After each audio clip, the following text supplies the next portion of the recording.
彫刻刀には表面と裏面があります。彫刻刀は裏面が命という作家さんがいるくらい裏面はとても大切です。ではどういった状態がいい裏面なのかということを図で解説しようと思います。平刀や小刀の裏面っていうのはもともと平らではなくて少し歪曲しています。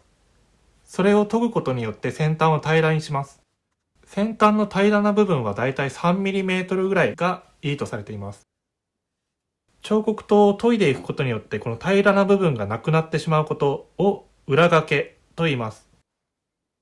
また逆に研ぎすぎてしまって平らな部分がずーっと続いている状態をベタ裏と言います。裏掛けの状態もベタ裏の状態もどちらも良くない彫刻刀の裏面と言われます。理想的なのは先端 3mm ぐらいが平らで、その下の部分は綺麗な放物線のような形になっているのが理想的です。では実際に研いでいきながらその研ぐコツを解説していきたいと思います。はい、それでは実際に研いでいきます。今回研ぐのは、普段僕が使っている彫刻刀ではなくて、ヤフーオークションでもう何年も前に買った、彫刻刀を研いでいきます。この本数が入って飲み袋付きで確か1500円ぐらいだったと思うので、ものすごくお買い得でした。ただもう当然のごとくもうサビサビですし、もう切れ味なんて合ってないようなものだと思います。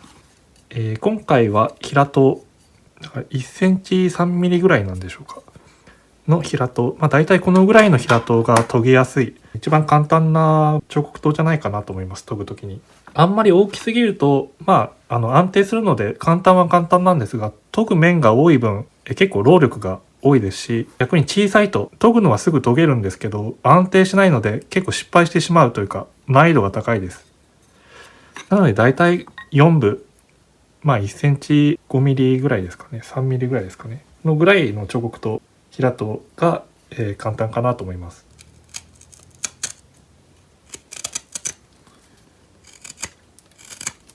こう繊維に合わせれば薄さで切っているという感じです。繊維に乗せなければもう全く切れないですね。僕はいつも流しでシンクの上で研いでるんですけど、今日はちょっとシンク暗いので部屋の中で研ぎたいと思います。ちょっと汚れる可能性があるのでシンクですとかすぐ汚れが取れるところでやるといいと思います。で、砥石を置くんですが、砥石だけを置くと滑ってしまうので濡れた布巾を置いてください。その上に砥石を置きます。で、まず荒砥砥石、ダイヤモンド砥石を置きます。ただこれ薄いのでこれだけを置いてやるとすごい研ぎにくいので、まず仕上げを置いてその上に置きます。はい、砥石に水を塗ります。そんなにたくさん塗らなくて大丈夫です。僕はもう指でやっちゃいますけど、ちょっと汚れたりするので霧吹きでシュシュッとやってもいいです。ダイヤモンド砥石に対して彫刻刀の裏面をピタッと当てます。で、こうやって研いでいくわけですけど、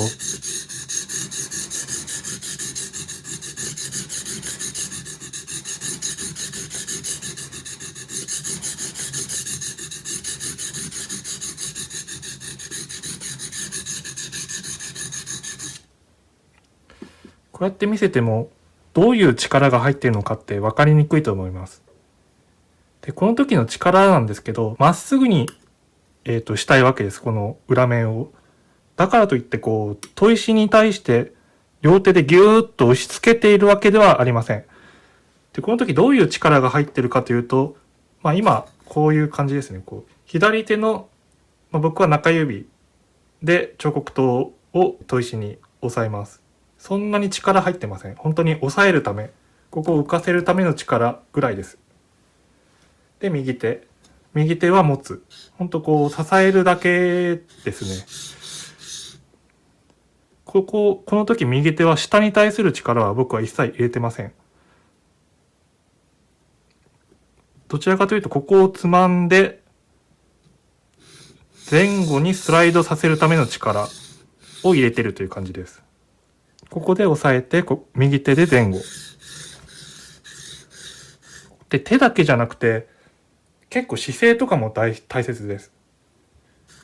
これ今本当に手しか映ってないので手が動いてるように見えると思いますけど、どっちかというと肩で動かしてるような感覚ですね、僕の中では。もう一回ちょっと研ぎます。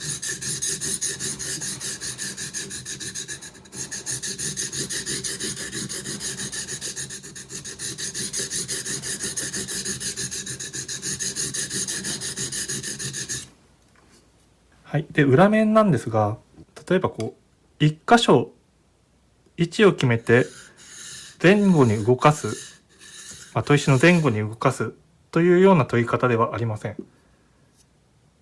さっき図で説明したように、ここは放物線を描いて先端を主に研ぎたいので、主に先端を研ぐことを意識しながら、主に先端なんだけど、少しずつこう、奥の方も研ぐ。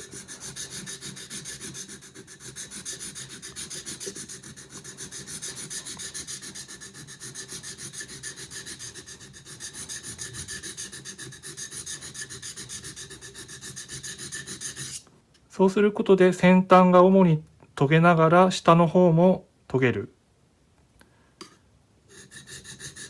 ということになります。で、なんかシャカシャカすごいスピード速くやってるんですけど、最初はこうスライドさせるだけでも結構難しいと思うので、慣れるまではゆっくりでいいです。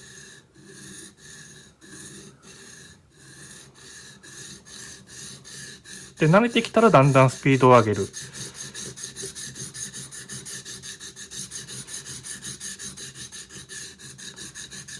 僕もあんまり手研ぎしないんですけど、裏面だけはどうしても研がないといけないので、裏面は結構慣れてます。なので、もう今となっては結構こう、ピタッと当てるのは自然にピタッと当たるんですけど、本当の最初の頃はこれがなかなかできなかったような気がします。なので、最初はピタッと当てることに集中しながら、少しずつスライドさせるというやり方でいいと思います。では、裏出しするところまでやります。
大体こんなもんでしょうか。綺麗な放物線かどうかはわからないですが、大体3ミリぐらい出て、形も大体放物線を描いてます。これでいいと思います。はい、これで、ダイヤモンド砥石でのまずは裏出しの第一段階ですねが終わりました。次は中研ぎに移ります。ダイヤモンド砥石の、ダイヤモンド砥石粗いので裏面に横に向かってこう線状の傷が入っています。これがダイヤモンド砥石で研いだっていう証拠というか状態ですね。次、中戸いきます。中戸石は使用する15分前ぐらいから水につけておいてください。で、乾燥している状態だと水につけた瞬間泡がシュワーっと出るので、それがなくなったら使えるようになります。で、研ぎ方というか持ち方はさっきと一緒です。左手の中指で押さえる。で、右手で持つ。で、動かす。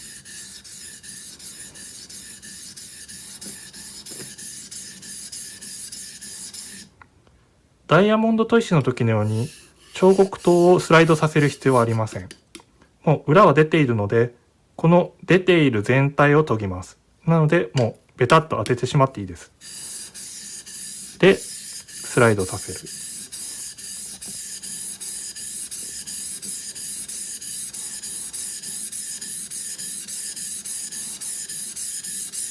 中戸でもやりすぎると裏が出てしまうので、確認しながらやりましょう。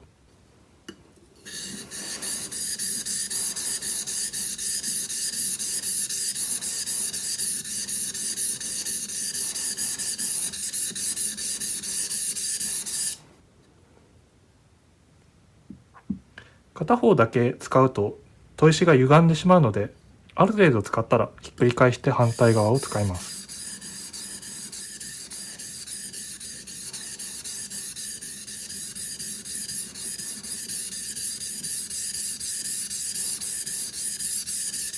はい、だいたいこのぐらいでしょうか。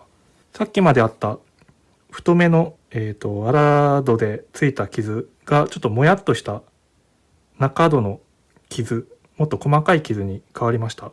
これが中戸がかかった、証拠となります。これでだいたいいいですかね。 OK です。では次、仕上げに移ります。次は仕上げです。仕上げの砥石は水につけておく必要はありません。使用するときには水をつけます。そんなにたくさんつける必要はありません。あんまりつけすぎてしまうと研げにくくなってしまうので、このぐらいですかね。霧吹きでシュシュッとやってもいいです。ちょっと指が汚れてます。はい、研ぎ方は中戸と一緒です。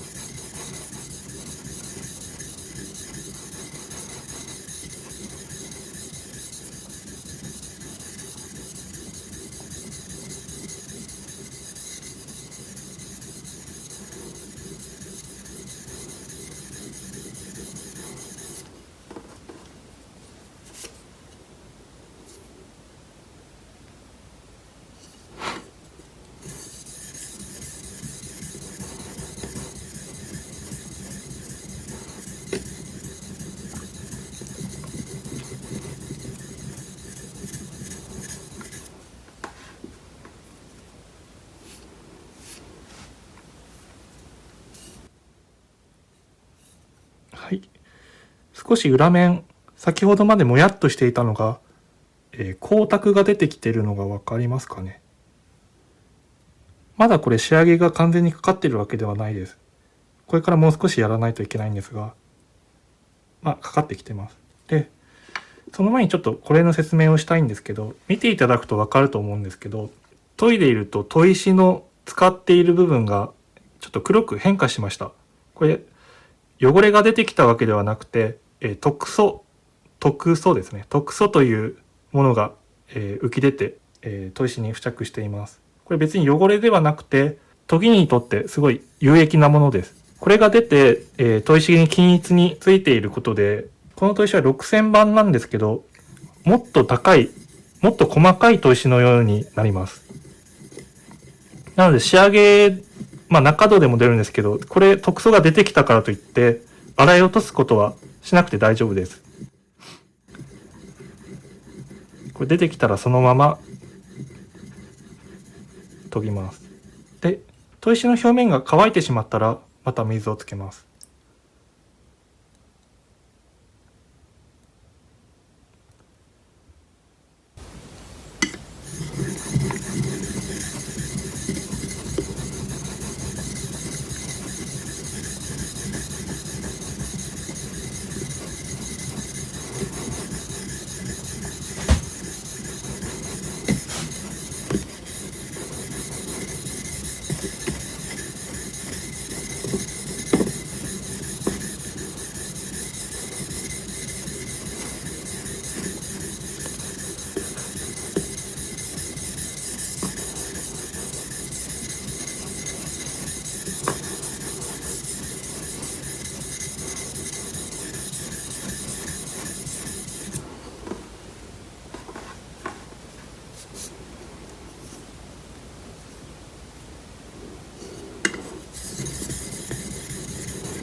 裏面が、鏡のように、景色を反射するくらいにはなってきました。もう少しやれそうな気もするんですけど、今回はこれでいいかなと思います。で、この光を当てて何を確認するかというと、動かした時に光が歪むようだと平らになっていないっていうことなんですね。なので鏡のように、一枚の鏡のように光を、均等に反射してくれたら平らにちゃんと研げているっていうことです。これで、刃裏の裏出し、刃裏の研ぎが終わりました。次の工程に進みます。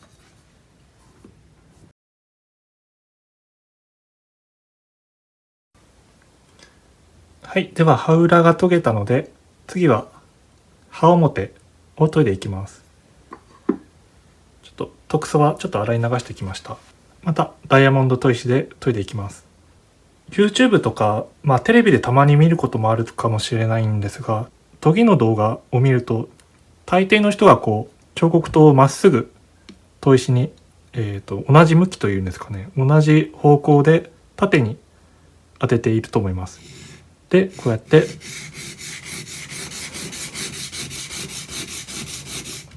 縦研ぎをします。ただ彫刻刀を研ぐのは縦研ぎだけじゃなくて、横に持って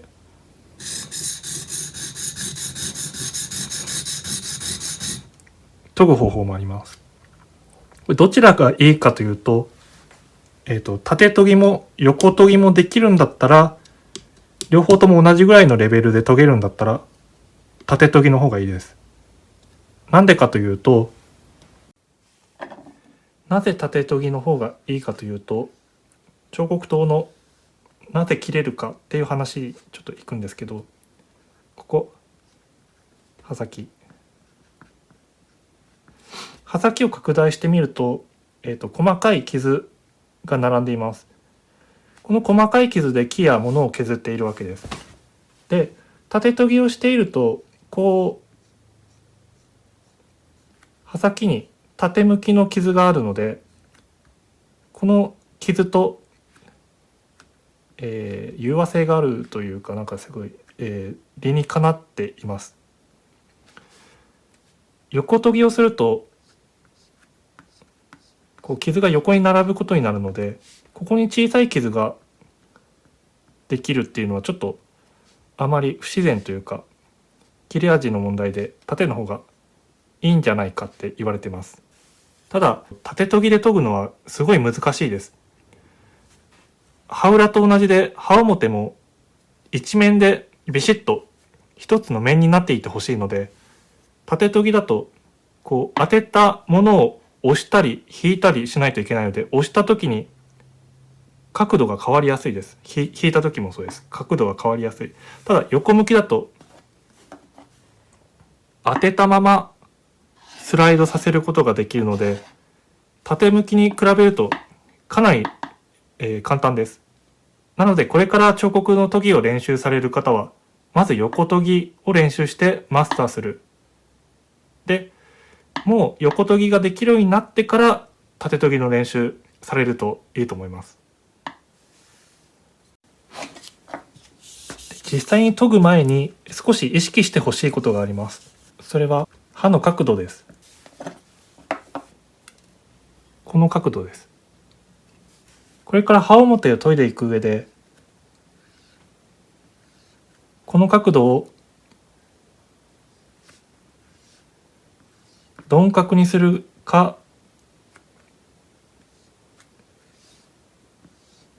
鋭角にするか、これをあらかじめ、決めておいた方がいいです。なぜかというと、この角度を意識しないで研いでいってしまうと、どんどん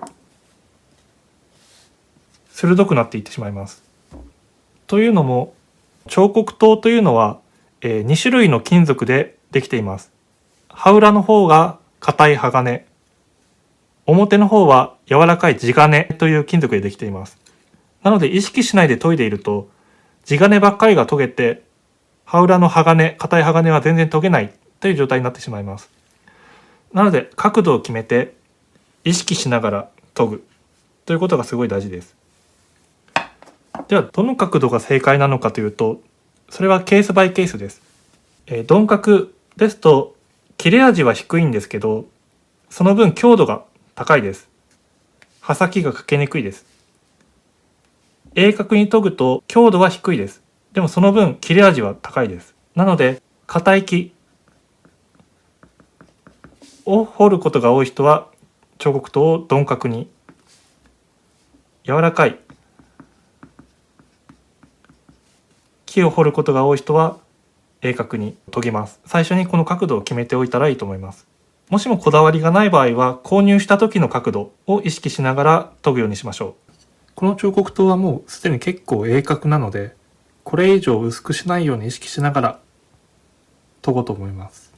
持ち方の考え方は刃裏の時とほとんど同じです。左手の僕の場合中指でこのすでにある面を砥石にピタッと当てます。で、右手はスライドさせる。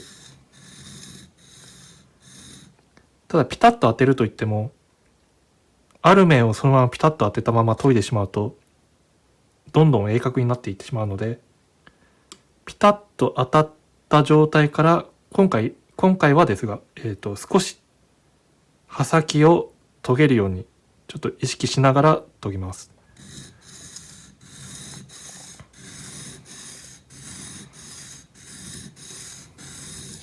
少し研いだだけですが、一部がもう荒砥がかかっているのが分かります。この部分ですね。刃裏の時と同じで、慣れるまではゆっくりでいいです。慣れたら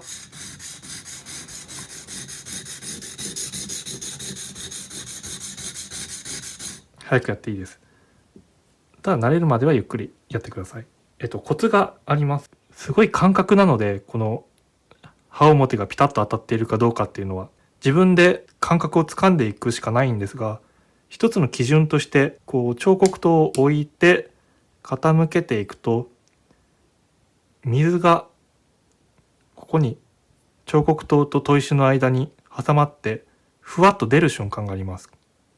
押されてふわっと刃先から出るんですね。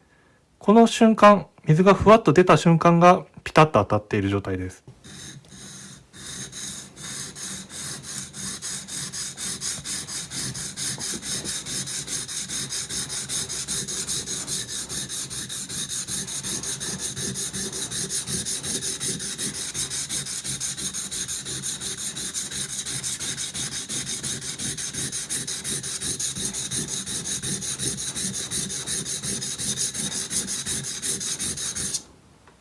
コツはもう一つあります。それは音です。先ほどもちょっと説明しましたが、彫刻刀は裏面が硬い鋼でできていて、表面は柔らかい地金でできています。なので研いだ時の音が地金と鋼で違います。地金を研いだ時はこうジャリジャリと硬い音がするのに対して、鋼はちょっと高い音がします。なので両方、地金と鋼が両方と、きちんと研げていると、この2種類の音が混ざった音がします。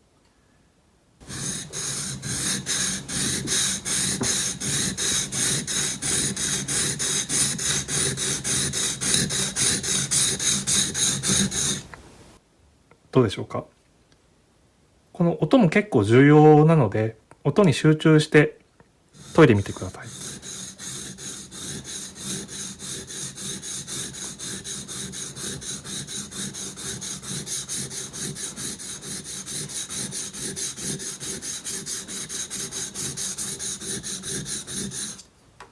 まだ途中ですが、だいぶ先ほどよりも荒砥がかかってきました。先端の方は、こちら側はもう綺麗にかかっていますが、こちら側はまだかかっていません。ちょっと押さえ方がこっちに力がかかっているのかもしれないです。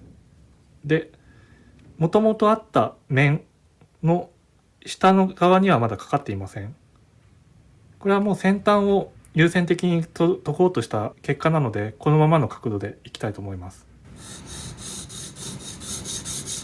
少し溶けていない方に、押さえる力を、本当に少し、加えて研ぎます。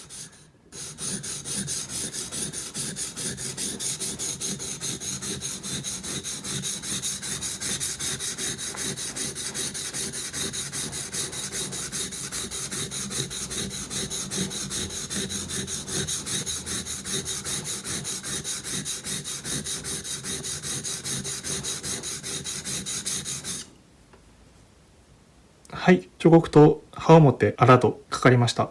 左右両方とも両端までかかっていますし、刃先までもかかっています。これ刃先にかかっていないと、どれだけ時間をかけても切れる彫刻刀にはなりません。刃先にかかっているかどうかを見分ける方法は、裏面に返りと呼ばれるバリが出ているかどうかでわかります。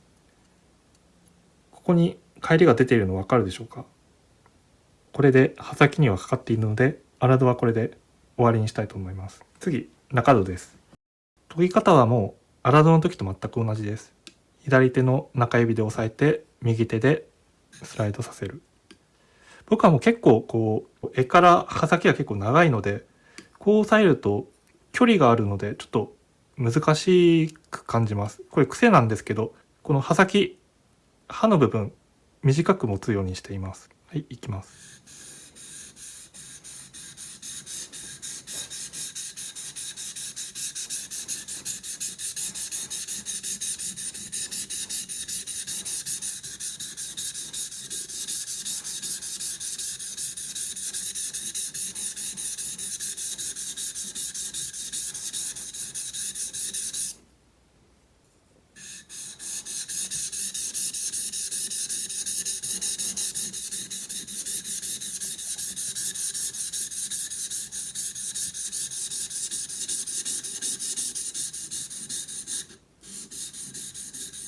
これ研ぐのに慣れて余裕が出てきたら、砥石一箇所だけ使っているとそこがへこんでしまうので、ここだけじゃなくてこっちも使おうとか、こっちも使おうとかやりながら、そういうことも考える余裕が出てきます。できることなら、砥石の長さを利用した長くストロークつけて研ぐと効率がいいです。ただもう初めのうちはそんなこと考えないで、ピタッと当たって、さっき作った荒戸の面にピタッと当てて、ゆっくり。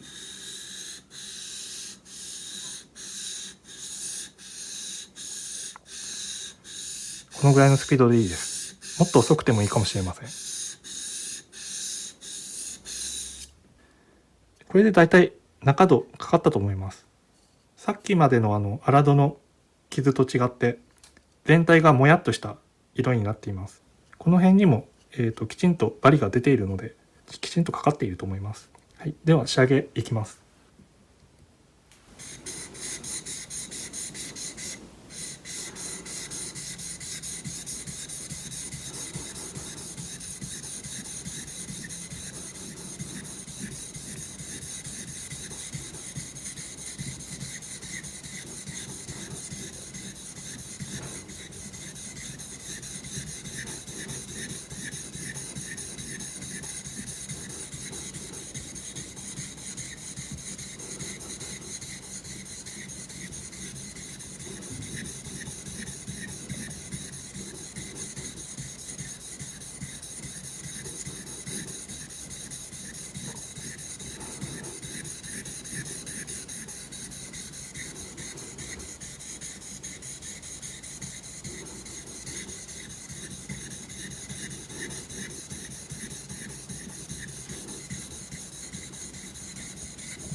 はい、だいたい、仕上げ刃先までかかったように思います。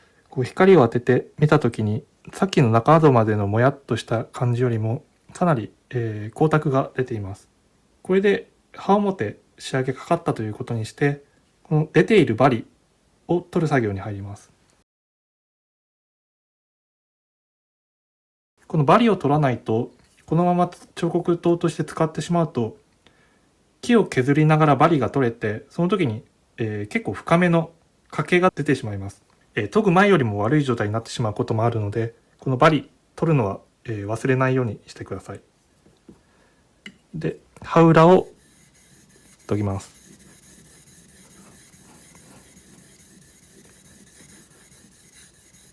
そんなに、時間をかけて刃裏を研ぐ必要はありません。こうやって刃裏を研いで確認して、先ほどまでの大きいバリは返りはなくなりました。念のためもう一回表と裏を研ぎます。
はい、バリが取れました。これで、彫刻刀の研ぎが終わりました。早速ちょっと木を削ってみたいと思います。はい、繊維に沿って切る分には全く問題ありません。繊維に逆らう場合、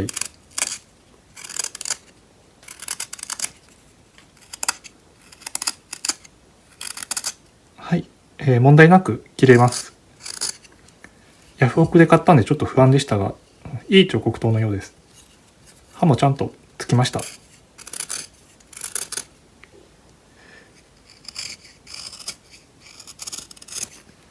こう削った時に削った木の断面を確認してみてください。もし彫刻刀に欠けがある場合、そこが白い線となって残ることがあります。そういうのが残った場合、傷が出た場合は、きちんと研げていないということになります。はい、これで研ぎは終わりました。砥石を使った研ぎはこれで終わりなんですが、一つ、大事なことが残っています。それは、彫刻刀に油を塗るということです。水をつけて研いだので、このまま放置してしまうと彫刻刀は錆びます。錆びるとせっかく研いだのにもう全く意味がなくなってしまうので、刃物用の椿油、ホームセンターにも多分売ってると思うので、それを購入してきて、それを布に染み込ませて刃先に塗布してください。油を染み込ませた布で拭きます。はい、そしてちょっとつきすぎだなと思ったら油つけてないところで拭き取って、はい、これで研ぎ終わりました。これで彫刻刀の研ぎは終わりなんですが、これで全部が終わったわけではありません。これから、砥石の面直しという作業をします。彫刻刀を研ぎ終わったら砥石の整備をします。まずダイヤモンド砥石は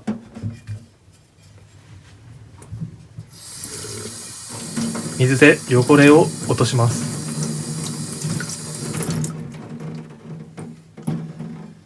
この濡れたままの状態で放置してしまうと全面が錆びてしまいます。なので壁に立てかけて保管します。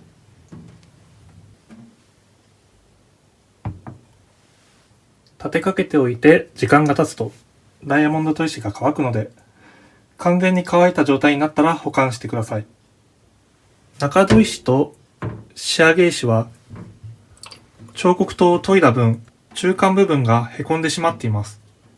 この砥石のまままた次彫刻刀を研いでしまうと、刃裏や刃表をまっすぐ研ぐことができません。なので、この砥石をまっすぐ面直しする必要があります。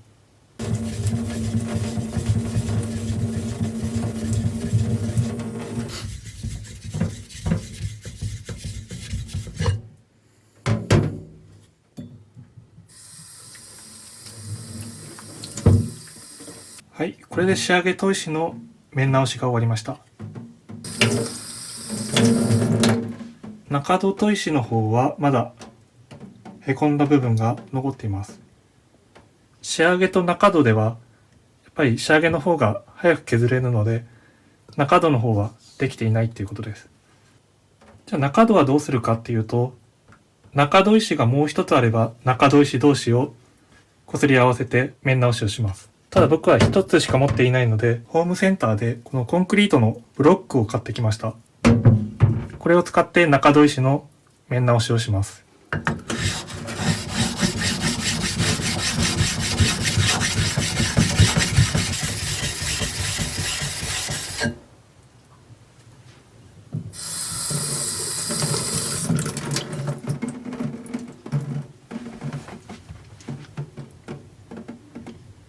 はい、見た目上はあった傷跡などが消えて綺麗な砥石になりました。本当にまっすぐなっているかどうか、差し金を使ってちょっと確かめてみたいと思います。まっすぐになっています。はい、大丈夫です。これで砥石の面直しが終わりました。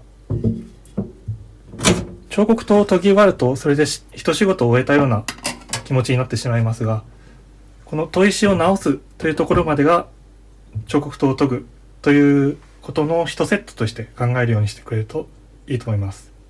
面直しが終わったら仕上げ石はこのまま乾かして保管して大丈夫です。中戸石はこのまま乾かして保管してもいいんですが、また使う時にまた水につけないといけないので、あらかじめこうして容器に水を張って入れて保管しておいてもいいです。